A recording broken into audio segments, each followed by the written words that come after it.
Hello everyone, welcome back to our channel English माध्यम के platform पे मैं हूँ आपकी एडुकेटर प्रियंका ठाकुर और हम सॉल्व कर रहे हैं editorial based practice exercise. First of all, आप सभी बच्चों को हैप्पी चिल्ड्रंस डे। आप सब लोग अपने अपने लाइफ में बहुत तरक्की करें, बहुत खुशियां बटोरें, यही मेरी दिल से कामना है। स्टार्ट करते हैं आज का session with thought of the day, that is consistent actions create consistent results. यानी कि निरंतर आपके कोई भी काम में निरंतरता होनी चाहिए। अगर निरंतरता नहीं है तो रिजल्ट्स भी उसी अकॉर्डिंग मिलेंगे, लेकिन अगर निरंतरता है, कंटिन्यूटी है, चाहे थोड़ी हो चाहे ज़्यादा हो, लेकिन अगर कंटिन्यूटी है तो ज़रूर ज़रूर आप सफल होंगे, सक्सेसफुल होंगे। इसी बात को ध्यान में रखते हुए हम स्टार्ट करते हैं आज का session for reading comprehension and practice exercise for SSC CGL 2024। In Haryana, startling new data shows that 70% of the population falls below the poverty line BPL। बोल रहे हैं हरियाणा में एक बहुत ही हैरान कर देने वाला, चौंकाने वाला एक डेटा आया है जिसमें पता चला है कि 70% जो पॉपुलेशन है वो बीपीएल से, बिलो पावर्टी लाइन से नीचे आती है। एक पावर्टी लाइन होती है कि इतने इकोनॉमिक कंडीशन वाले लोग जो हैं वो पावर्टी लाइन के अंतर्गत आएंगे, उससे नीचे आते हैं। अब 70% आबादी का 70% पावर्टी लाइन से नीचे आना एक बहुत बड़ी अपने आप में बात है, वो भी तब जब हम बोल रहे हैं कि हम थर्ड लार्जेस्ट इकोनॉमी बनने वाले हैं। ठीक है, this is up from 44% just 2 years अगो। तो बोल रहे हैं कि ये 44% से ज्यादा है जो कि 2 साल पहले थी। With 70 lakh additional people joining the rank of the poor in this short span। और क्या हुआ है कि पहले 44% ऊंचा, मतलब इसमें 44% का उछाल आया है, यानी कि 2 साल पहले के कंपैरिजन में, यानी कि 2 साल के अंतर्गत 75 लाख और ज्यादा लोग जो हैं गरीबी रेखा से नीचे आ चुके हैं। While these figures raise concern about worsening poverty। बोल रहे हैं हालांकि ये जो फिगर्स हैं, ये जो आंकड़े हैं, ये बहुत कंसर्न, चिंता खड़ी करते हैं, चिंता उठाते हैं, वर्सनिंग, खराब होती, गंभीर होती पावर्टी के बारे में, गरीबी के बारे में। They also suggest potential data manipulation. बोल रहे हैं लेकिन इनमें ये भी पता चलता है कि बहुत ज़्यादा एक संभावना है, पोटेंशियल मतलब संभावना है किसमें, डेटा मैनिपुलेशन। मैनिपुलेशन मतलब कुछ छेड़छाड़ की गई है। Aimed at securing benefits from state welfare schemes, जिसका उद्देश्य ये हो सकता है कि जो स्टेट वेलफेयर स्कीम्स होती हैं, जो आपको पता है बीपीएल से जो नीचे के परिवार हैं उनको राशन सस्ता मिलता है, 2 रुपए किलो चावल गेहूं ऐसा कुछ मिलता है उनको, राइट। तो उस कैटेगरी में आने के लिए, उसके अंदर आने के लिए सस्ता सिलेंडर मिलेगा, सस्ती और कोई चीज़ मिलेगी, सिलाई मशीन कोई मिल जाएगी। इस तरीके की स्कीम्स का फायदा उठाने के लिए लोग बहुत ज़्यादा हेर फेर कर रहे हैं। ठीक है, पॉसिबली विद ऑफिशियल कनेवेंस। अब जाहिर सी बात है ये काम कोई बंदा खुद से डॉक्यूमेंट बना के वहां पे सबमिट करा के तो दे नहीं सकता। इसके लिए आपको जाहिर सी बात है कोई आपका जो, अब जैसे हमारे यहाँ पे वो इनकम सर्टिफिकेट लगते हैं, तो इनकम सर्टिफिकेट कौन बनाता है, पटवारी वगैरह बनाते हैं, तहसील से साइन होते हैं। तो मतलब जो पटवारी है वही होगा आपका जानकार, उसी को तहसील में तो जो आपको जानते नहीं है वो तो सिर्फ साइन करके आगे फॉरवर्ड कर देंगे। लेकिन वो लोग फिर मिली भगत हुई, आपकी पंचायत लोग, पंचायत की जो कमेटियां होती है, पंचायत जो होती है उसकी मिली भगत होगी, यानी कि इसमें सरकारी कर्मचारियों का हाथ तो होगा ही होगा। तो कनिवेंस का मतलब होता है मिली भगत। हरियाणा यूज ऑफ परिवार पहचान पत्र रजिस्ट्रेशन। हरियाणा में परिवार पहचान पत्र रजिस्ट्रेशन यूज किया जाता है। Requiring only self declared income to issue BPL cards, जिसके अंतर्गत आपको एक सेल्फ डिक्लेरेशन देना है। ठीक है, कि मैं घोषित करता हूँ कि मैं गरीबी रेखा से नीचे आता हूँ। तो इसमें कितनी सी देर लगती है, इसमें तो कोई करोड़पति अंबानी जी जाके भी लिख के दे सकते हैं कि मैं डिक्लेयर करता हूँ कि मैं बीपीएल से नीचे आता हूँ। ठीक है, जब तक आपका वेरिफिकेशन नहीं होएगा तब तक कोई गारंटी नहीं है ना। आप खुद तो बोल ही सकते हो कि भाई मैं इतना अमीर नहीं हूँ। Raises questions on the validity of data. अब ये सवाल उठाता है कि जो डेटा है वो कितना वैलिड है। The state's income threshold for BPL eligibility was recently raised to 1.80 lakh per household। बोल रहे हैं कि जो बीपीएल की एलिजिबिलिटी का आंकड़ा होता है कि इस मानक से अगर नीचे हुए तो बीपीएल में आ जाएंगे, इस मानक से ऊपर हुए तो बीपीएल में नहीं आएंगे। तो वो जो लेवल है, वो जो मानक है, वो इस साल बढ़ा दिया गया था, हाल फिलहाल में बढ़ाया गया है। और कितना कर दिया गया है, 1.80 लाख पर हाउस होल्ड, यानी कि कोई भी घर जो सालाना 1.80 लाख कमाता है वो गरीबी रेखा से नीचे नहीं आएगा। ठीक है, ये उन्होंने मानक कर दिया।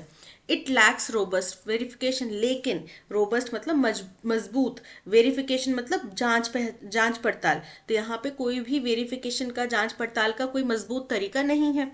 The Aadhaar enabled public distribution system PDS data significantly expanded BPL registrations without strict oversight। बोल रहे हैं जो आधार द्वारा संचालित, एनेबल्ड मतलब आधार से द्वारा लिंक्ड जो पब्लिक डिस्ट्रीब्यूशन सिस्टम है, इसमें क्या होता है कि जो गवर्नमेंट की कुछ स्कीम्स होती हैं, एसेंशियल कमोडिटीज जो होती हैं, जो लोगों को बांटी जाती है, जैसे राशन वगैरह बांटा जाता है सोसाइटीज के थ्रू, राइट, तो उसकी बात की जा रही है। तो उसके अंदर विथ सिग्निफिकेंटली मतलब बहुत महत्वपूर्ण रूप से या बहुत इंपॉर्टेंटली बीपीएल रजिस्ट्रेशंस बढ़ा दिए गए हैं, इसकी वजह से बढ़ गए हैं विदाउट, अब क्योंकि यहाँ पे कोई स्ट्रिक्ट ओवरसाइट नहीं है, निगरानी नहीं रखी जा रही स्ट्रिक्टली कि अब कोई, मैंने आपको अपना सेल्फ डिक्लेरेशन दे दिया कि मैं गरीबी रेखा से नीचे आता हूँ, लेकिन मुझे जांचने परखने अगर कोई आ नहीं रहा, जांच पड़ताल करने कोई आ नहीं रहा, तो मैं भी उस स्कीम का फायदा उठाने के लिए कर रही हूँ कि मुझे भी सस्ता राशन मिल जाए। exposes a potential loophole in the welfare system, तो ये क्या करता है, एक्सपोज करता है एक जो लूप होल, कानूनी कमी है इस वेलफेयर सिस्टम में उसकी। It seems that the government focus has shifted from reducing poverty to merely expanding the BPL roles। ऐसा लगता है कि सरकार का जो फोकस है वो शिफ्ट हो चुका है गरीबी को हटाने से, किसकी तरफ, केवल बीपीएल का जो रोल है, बीपीएल के जो रोल्स हैं उनको एक्सपैंड, उनका विस्तार करने से, कि भाई बीपीएल वालों को हम ये और सुविधाएं दे देंगे, ऐसा कर देंगे, वैसा कर देंगे, बस उस तक सीमित हो गया है सरकार का, ऐसा लगता है opinion. Such growth in beneficiary numbers could be exploited by officials involved in the process। और बोल रहे हैं कि ये जो ग्रोथ है बेनिफिशियरी नंबर्स का, कि जितने लाभार्थी हैं उनका जो आंकड़ा भरा है, इसको और ज़्यादा एक्सप्लॉइट किसके द्वारा किया गया हो सकता है, ऑफिशियल सरकारी कर्मचारियों द्वारा जो भी इस प्रक्रिया में इन्वॉल्व रहेंगे। अब ये भी हो सकता है कि वो खुद सरकारी कर्मचारी हैं और उन्हें अपने परिवार के किसी व्यक्ति के नाम पे बीपीएल का कार्ड बनवा लिया हो सकता है ना, संभावना तो इसमें है क्योंकि कोई वेरिफिकेशन तो हो नहीं रहा। What is worrisome is the probability of welfare resources reaching not just the truly needy but also those fabricating eligibility for state benefits। बोल रहे हैं तो जो चिंता की बात क्या है वो ये है कि जो संभावना है कि वेलफेयर रिसोर्सेज जो हैं, जो ही हमारे सोसाइटी के उत्थान के लिए, समाज के उत्थान के लिए जो चीज़ें हमने बनाई है, जो कुछ प्रक्रियाएं बनाई हैं, उनका फायदा जो असल में जरूरतमंद है उनके अलावा कुछ ठगों के पास भी पहुंच रहा है, धोखेबाज लोगों के पास भी पहुंच रहा है, जो इस फायदे के, इस लाभ उठाने के लिए एलिजिबल नहीं है, उन तक भी ये फायदे पहुंच रहे हैं। अब होगा क्या, आप बोलेंगे ठीक है कोई ये खा रहा है तो वो भी खा ले, इससे क्या नुकसान हो रहा है, नुकसान हो रहा है आम जनता के टैक्स पेयर का, जो टैक्स पेयर का पैसा है वो कहीं और लगाया जा सकता है, किसी और अच्छी स्कीम में लगाया जा सकता है। अब 75 लाख लोग, अगर मान लो इनमें से आधे से भी कम, मतलब आप मान लो कि 25% भी अगर इनमें से करप्ट हैं या फैब्रिकेटेड हैं, तो पैसा तो उतना ज़्यादा लग रहा है ना, ठीक है, तो वो चीज़ हो जाएगी कि भाई वो पैसा हम कहीं अच्छी जगह पे लगा सकते हैं। अभी ये एक स्टेट का आंकड़ा आया है, बहुत सारे और स्टेट्स होंगे जहाँ पे ऐसी ही स्कीम्स का लोग गलत तरीके से फ़ायदा उठा रहे होंगे। The state government's public commitment to economic growth appears at odds with this data।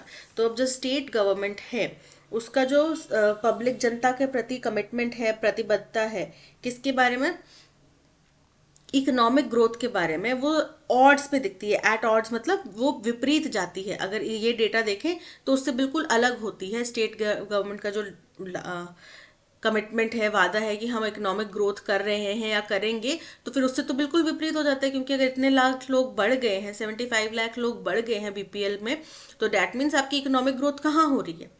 While Haryana ranks as a front runner on Niti Aayog's SDG index in goals like decent work and economic growth। बोल रहे हैं हरियाणा जो है front runner है, front runner है मतलब सबसे आगे है, किसमें, नीति आयोग का एसडीजी इंडेक्स है। एसडीजी का मतलब होता है सस्टेनेबल डेवलपमेंट गोल्स या ग्रोथ, ऐसा कुछ, ठीक है।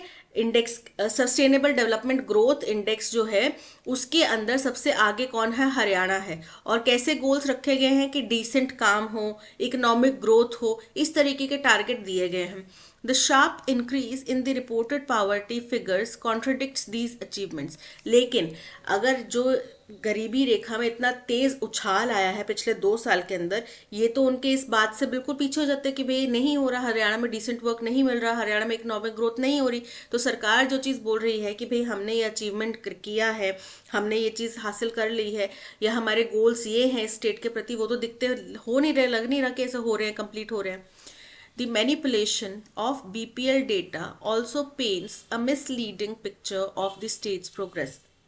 बोल रहे हैं जो मैनिपुलेट किया जा रहा है, फेरबदल किया जा रहा है बीपीएल डेटा का, ये एक और पिक्चर सामने लेकर आता है। पेंट अ पिक्चर मतलब प्रेजेंट करना, सामने लेकर आना, और मिसलीडिंग मतलब भ्रामित करने वाली। तो एक और भ्रमित करने वाली पिक्चर ये सामने लेकर आता है स्टेट की तरक्की की। This in turn undermines genuine poverty elevation efforts and erodes trust in governance. इससे क्या होता है कि वास्तविकता में अगर सरकार ने गरीबी हटाने के कोई प्रयास किए होंगे तो वो अंडरमाइन हो जाएंगे, वो कमज़ोर हो जाएंगे। जाहिर सी बात है, एक तो आपको पता है कि हर एक स्टेट्स की टैली होती है कि किस स्टेट ने कितना डेवलपमेंट करा है, तो वो स्टेट की रैंकिंग भी खराब हो जाएगी, वो भी खराब होएगी। साथ ही साथ कि ये सरकार अच्छा काम कर रही है नहीं कर रही है, उस टाइम पे इस तरीके के जो आंकड़े हैं ये बहुत ज़्यादा काम आते हैं ये बताने के लिए कि भाई हमने इतना अच्छा काम किया है, हमने इतने लोगों को गरीबी से बाहर निकाला है। बट अगर कोई सरकार वाकई में काम कर भी रही होगी पावर्टी एलिवेशन का, उसके बावजूद लोग इस तरीके की धोखाधड़ी करके अगर अपने आप को बीपीएल से नीचे डिक्लेयर करते जाएंगे तो सरकार के अच्छे काम भी हैं वो सारे के सारे क्या हो जाएंगे, इरोड हो जाएंगे, यानी कि नष्ट हो जाएंगे, खत्म हो जाएंगे, वो जीरो हो जाएगी क्रेडिबिलिटी उनकी, right. To restore credibility, Haryana must address these discrepancies by enforcing stricter verification measures. तो ये सब जो अपनी क्रेडिबिलिटी है, विश्वसनीयता है, उसको बचाने के लिए हरियाणा सरकार को क्या करना पड़ेगा, जो भी डिस्क्रिपेंसी मतलब जो इनकंसिस्टेंसी यहाँ पे देखी जा रही है उसको एनफोर्सिंग स्ट्रिक्टर, एनफोर्सिंग मतलब लागू करना, स्ट्रिक्टर मतलब कठोर, वेरिफिकेशन मेजर्स कठोर वेरिफिकेशन के तरीके को लागू करके वो ये सारे जो भी मतभेद आ रहे हैं, फेरबदल हेरफेर आ रही है, उसको खत्म कर सकती है और इसी तरीके से हरियाणा सरकार के ऊपर लोगों का विश्वास भी बढ़ेगा। Holding the data compiling bodies accountable, और जिसके जिम्मेदार कौन होने चाहिए, जो डेटा कंपाइलिंग, डेटा को कंपाइल करने वाले यानी कि डेटा को पूरा आंकलन करने वाली जो भी का संस्था है उसकी जिम्मेदारी होनी चाहिए। Real progress will happen only when data reflects a more honest portrayal of poverty in the state.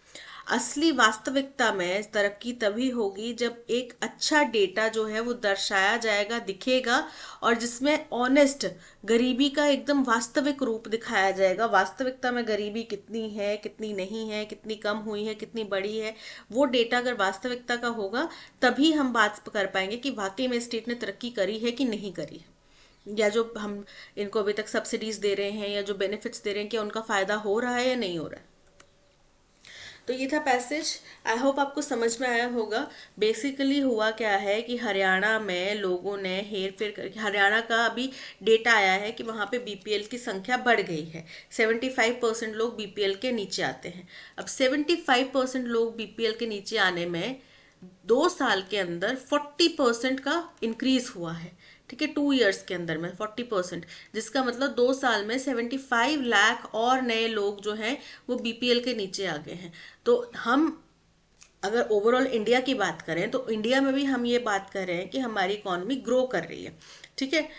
Haryana को लेके कुछ स्पेशल टारगेट्स जो एसडीजी इंडेक्स वगैरह में रखे गए हैं और ऐसा माना जाता है कि वो फ्रंट रनर है हरियाणा उसका।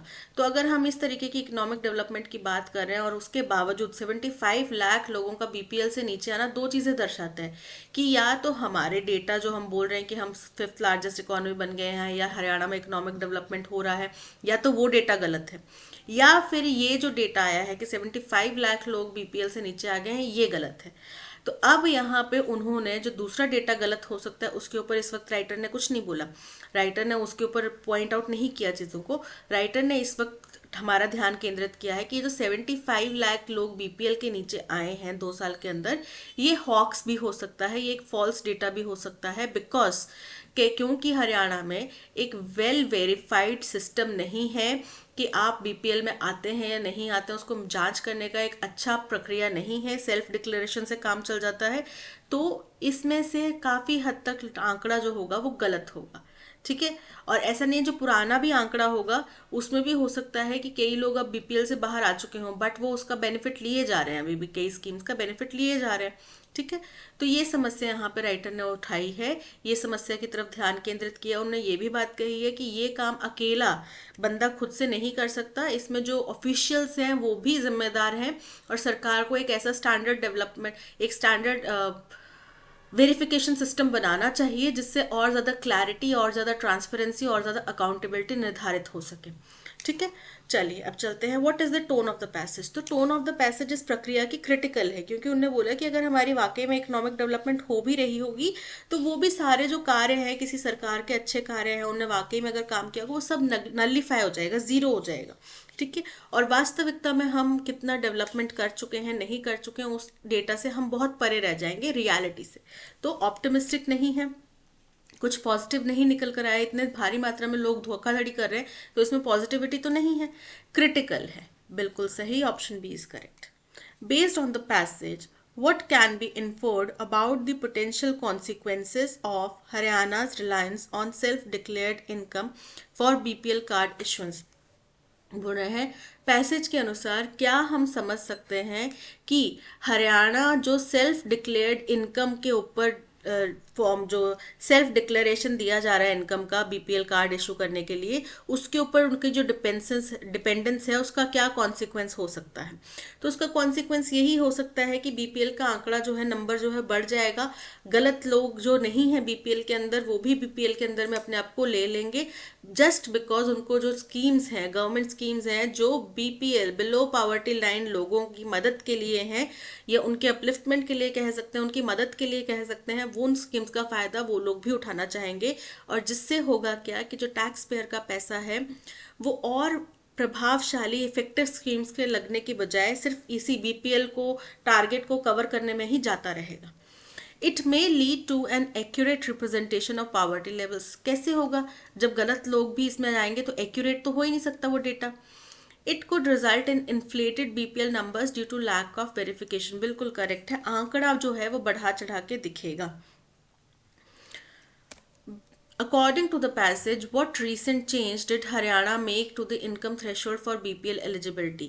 Increased it to 1.80 lakh per household. बिल्कुल करेक्ट है, बढ़ा दिया गया ना ये आंकड़ा, सो 1.80 पे ला दिया गया, so option A is correct. According to the passage, what potential issue has arisen due to the expansion of BPL registrations through the Aadhaar enabled PDA system? बोल रहे हैं कि क्या परेशानियां इसमें खड़ी हो गई हैं जो हमने बीपीएल रजिस्ट्रेशन का विस्तार किया है आधार एनेबल्ड पीडीए सिस्टम से। तो उसके अंदर कुछ लूप होल्स हैं जिसकी वजह से कुछ जो गलत लोग हैं, इनएलिजिबल लोग हैं, वो भी उसका फायदा उठा रहे हैं स्कीम्स का। A significant decrease in poverty levels. Incorrect है, पावर्टी में कमी तो नहीं आई है। Enhanced, क्योंकि हमारे पास करेक्ट डेटा ही नहीं है तो हम बोल ही नहीं सकते कि कमी आई है। हो सकता है सरकार की नीतियां ऐसी रही हो कि उनने गरीबी हटाई हो, बट क्योंकि डेटा करेक्ट एक्यूरेट नहीं है तो उसके लिए हम ये नहीं कह सकते कि डिक्रीज हुआ है। Enhanced accuracy in identifying truly needy, incorrect है। इनकरेक्ट डेटा में, हॉक्स डेटा में, फॉल्स डेटा में आप कैसे उसकी संभावना या उसकी एफिशिएंसी बढ़ा सकते हैं, एक्यूरेसी बढ़ा सकते हैं, नहीं बढ़ा सकते।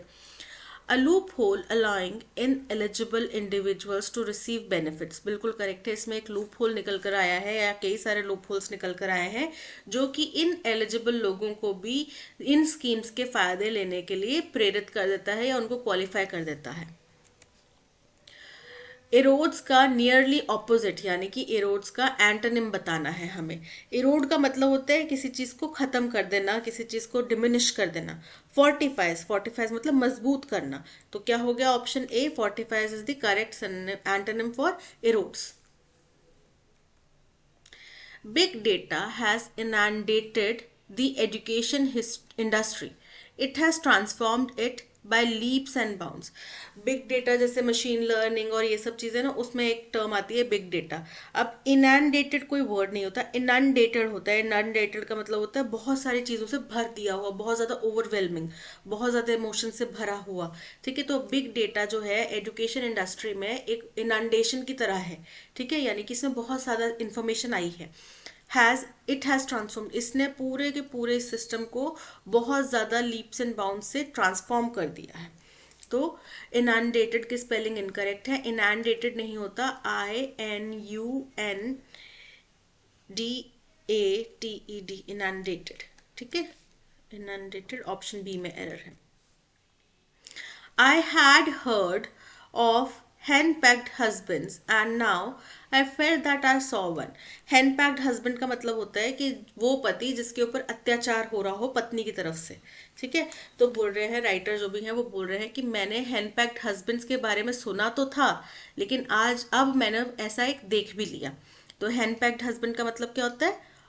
डोमिनेटिंग। डोमिनेटिंग मतलब जो दूसरे को दबा रहा हो, दूसरे को नीचे दिखा रहा हो। तो वो तो नहीं हुआ हैंडपैक, जो बेचारा खुद परेशान है वो दूसरे को क्या दबाएगा? ऑप्रेस्ड। ऑप्रेस्ड का मतलब होता है अत्याचार सहने वाला।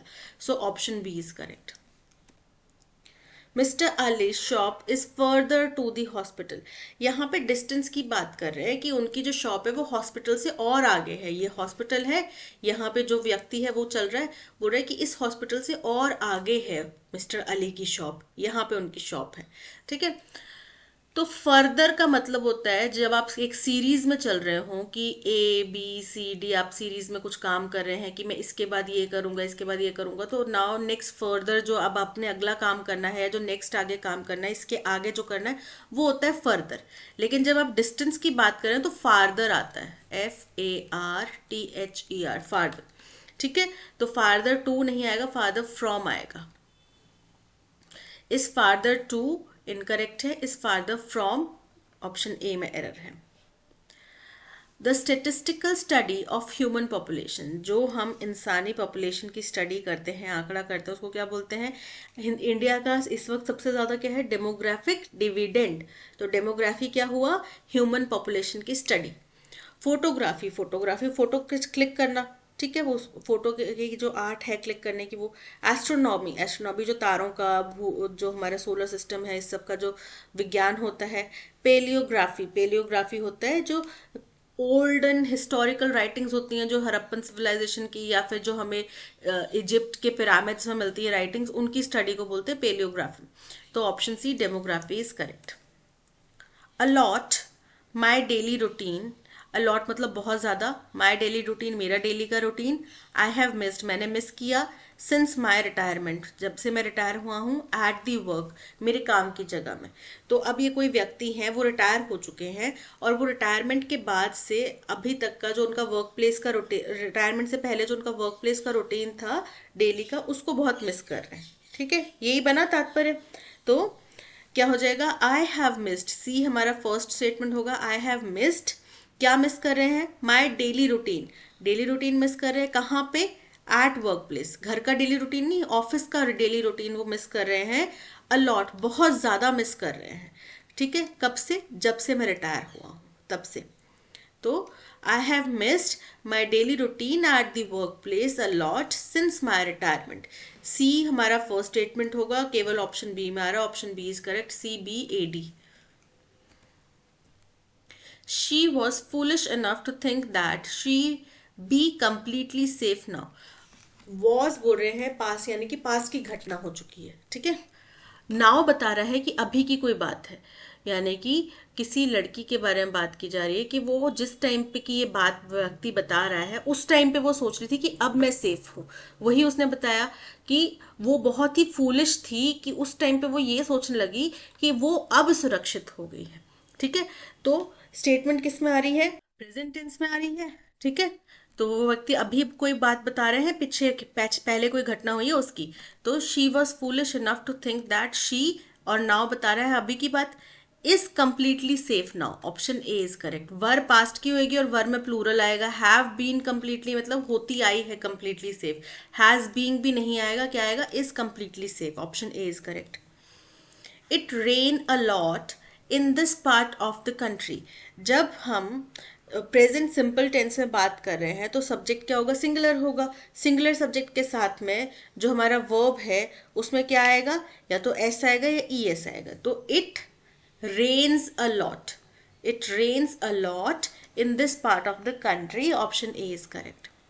The concert tickets were bought by my friend. My friend क्या हो गया, हमारा सब्जेक्ट हो गया, क्योंकि बाय के बाद क्या आता है, सब्जेक्ट, जब हमने एक्टिव वॉइस में कन्वर्ट करना है। क्या किया गया, टिकट्स खरीदना, खरीदने का काम क्या हो गया, हमारा वर्ब हो गया।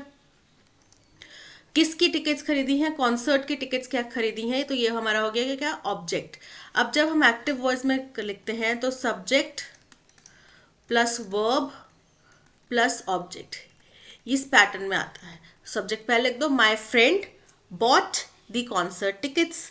माई फ्रेंड बायज, खरीदता है, खरीदता नहीं है, वो खरीदा, उसने पास की कोई घटना है उस टाइम पे खरीदा। माई फ्रेंड इज बाइंग, अभी नहीं खरीदा। My friend bought the concert tickets, option C is correct. She is very creative artist and one can see that in her paintings. वो बहुत ही क्रिएटिव, क्रिएटिव का मतलब होता है बहुत ही रचनात्मक, बहुत ही विचारों को प्रेजेंट करने वाली, क्रिएटिव, रचनात्मक, आर्टिस्टिक, क्या है, आर्टिस्ट है, और वो उसकी पेंटिंग्स में भी दिखाई देता है। अब क्रिएटिव का हमें सिनोनिम चाहिए। फर्स्ट है पेडेंटिक। पेडेंटिक का मतलब होता है बहुत ज़्यादा फॉर्मल होना, बहुत ज़्यादा औपचारिक होना, ठीक है। लाइकेबल, लाइकेबल मतलब पसंद करने योग्य। इनोवेटिव, इनोवेटिव मतलब रचनात्मक, क्रिएटिव, आर्टिस्टिक, नई नई खोज करने वाला। गुड, अच्छा। So option C innovative is correct. Inayat did not greet her, passive voice में कन्वर्ट करना है, इनायत ने उसको ग्रीट नहीं किया। तो इनायत क्या है, हमारा सब्जेक्ट है। ग्रीट करना क्या है, हमारा वर्ब है। नहीं करना बताता है कि वो नेगेटिव एक्शन हो रहा है, और हर क्या है, हमारा ऑब्जेक्ट है, ठीक है। तो अब क्या हो जाएगा, सबसे पहले ऑब्जेक्ट आ जाएगा। अब हर जब ऑब्जेक्ट में बनेगा तो बदलेगा तो क्या बन जाएगा, शी बन जाएगा, ठीक है। प्लस होएगा, क्या किस तरीके से लिखा जाता है, object plus auxiliary verb, auxiliary verb plus past participle plus by plus हमारा सब्जेक्ट, इसी तरीके से लिखा जाएगा, ठीक है। तो ऑब्जेक्ट तो आ गया शी। डिड नॉट ग्रीट का क्या हो जाएगा, वॉज नॉट ग्रीटेड, किसके द्वारा नहीं ग्रीट की गई, by Inayat. She was not greeted by Inayat. चलो देखते हैं, she was not going to be greeted, going to be कहाँ से आ जाएगा, she was not at all greeted, at all extra कोई वर्ड्स लिखने की जरूरत नहीं होती। She was not being greeted, being greeted भी नहीं आएगा, she was not greeted by Inayat, task खत्म हो चुका है। मॉर्बिड, मॉर्बिड का मतलब होता है इल, बीमार, अनवेल, ठीक है। अब इसका क्या बनाना है, सिमिलर मीनिंग वाला वर्ड यानी कि सिनोनिम बताना है। फर्स्ट है ग्लूमी, ग्लूमी का मतलब भी होता है उदास, अस्वस्थ। ब्लिथ, ब्लिथ का मतलब होता है प्रसन्न। ग्रैंड मतलब भव्य, बहुत बड़ा, बहुत ही शानदार। और बेट मतलब शर्त।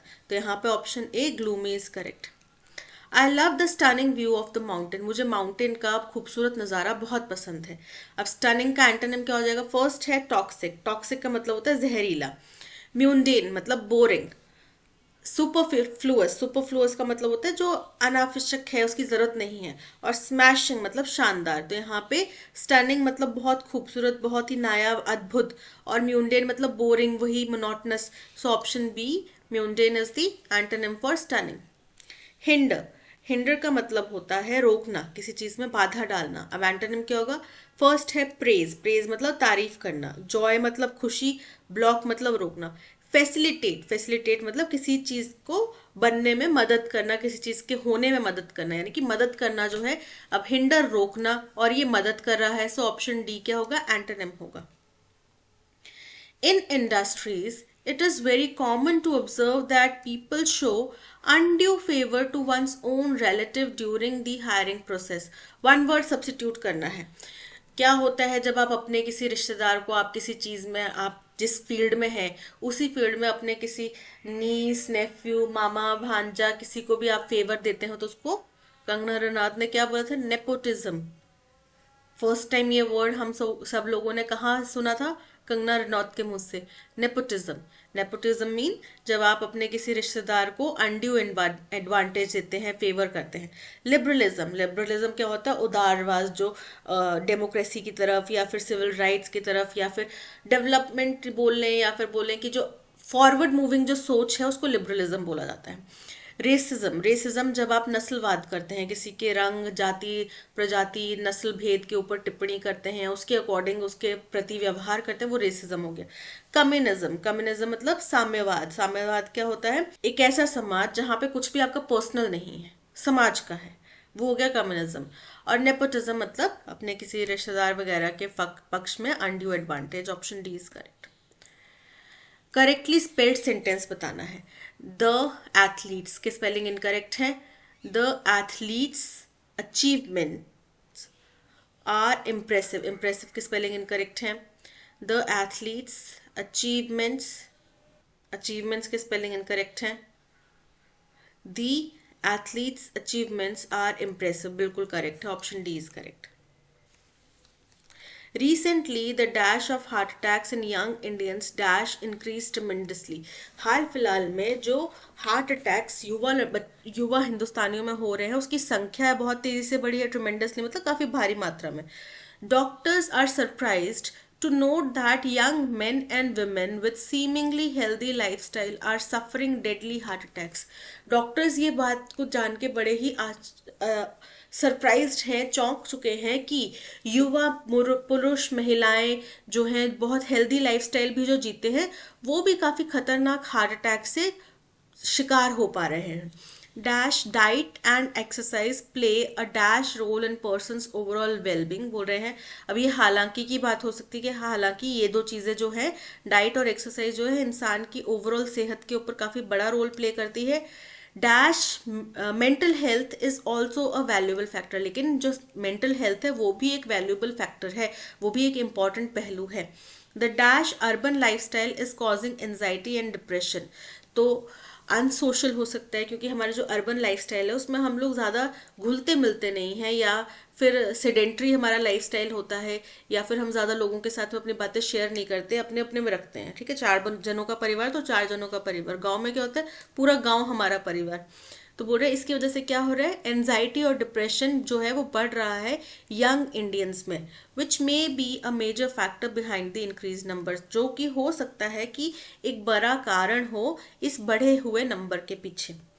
Recently the dash of heart attacks, percentage, percentage की बात नहीं की जा रही क्योंकि यहाँ पे आंकड़ों की बात की जा रही है, गिनती की बात की जा रही है। परसेंटेज तो कुछ रेशो में जब अनुपात में कोई चीज हो तो उसको दर्शाता है। हाइट, किसी की हाइट के बारे में भी यहाँ पे बात नहीं कर रही।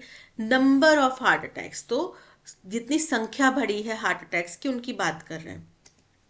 Recently the number of heart attacks in young Indians dash increased, heart attacks जो है वो सिंगुलर नाउन है, नंबर अपने आप में सिंगुलर नाउन है, लेकिन जो हार्ट अटैक्स है वो प्रेपोजिशनल फ्रेज है, लेकिन उसकी वजह से नंबर चेंज नहीं होता, तो इसलिए यहाँ पे क्या आएगा, क्योंकि ये सिंगुलर है तो वर्ब भी हमारा क्या आएगा? हेल्पिंग वर्ब सिंगुलर ही आएगा, तो हैव नहीं आएगा, हैव बीन, दोनों ही क्या है? प्लूरल है, नहीं आएंगे। अब क्योंकि इनकी संख्या बड़ी है, ठीक है, तो अभी प्रेजेंट में बड़ी है, रिसेंटली बड़ी है, हैड तो पास्ट बताता है, तो क्या आएगा? Has increased tremendously. Option D is correct. Dash diet and exercise play a dash role. However का मतलब हालांकि, लेकिन however सेकंड पार्ट में यूज करते हैं। since, since मतलब किसी पर्टिकुलर टाइम की शुरुआत से बता रहे हैं, लेकिन यहाँ पे शुरुआत तो बता ही नहीं रहे। in spite of, इसके बावजूद। although मतलब हालांकि, जो डाइट और एक्सरसाइज है, so option D is correct. Play a dash role, a crucial role हो सकता है, हिस्टोरिक ऐतिहासिक, मॉन्यूमेंटल, मॉन्यूमेंटल मतलब बहुत ही महत्वपूर्ण, इंक्रीज बढ़ा हुआ, एपिक, एपिक मतलब कि बहुत ही ज्यादा एक महाकाव्य टाइप, तो यहाँ पे एपिक नहीं है, वो मॉन्यूमेंटल है, option B is correct. The dash urban lifestyle, कौन सा अर्बन लाइफस्टाइल? विल्डरनेस, विल्डरनेस मतलब बहुत ही जंगली। कॉस्मिक, कॉस्मिक मतलब ब्रह्मांड का, related to universe. Fast pace, तेज गति वाला जो हमारा अर्बन लाइफस्टाइल है, so option C is correct. Rapidly मतलब तेजी से, सो यहाँ पे option C fast paced is correct. That's all, आज के सेशन में इतना ही। Thank you so much for watching. अगर आपको कंटेंट पसंद आया हो तो लाइक शेयर और सब्सक्राइब जरूर कीजिएगा। मिलते हैं नेक्स्ट सेशन में। Till then keep learning and keep practising. Bye bye.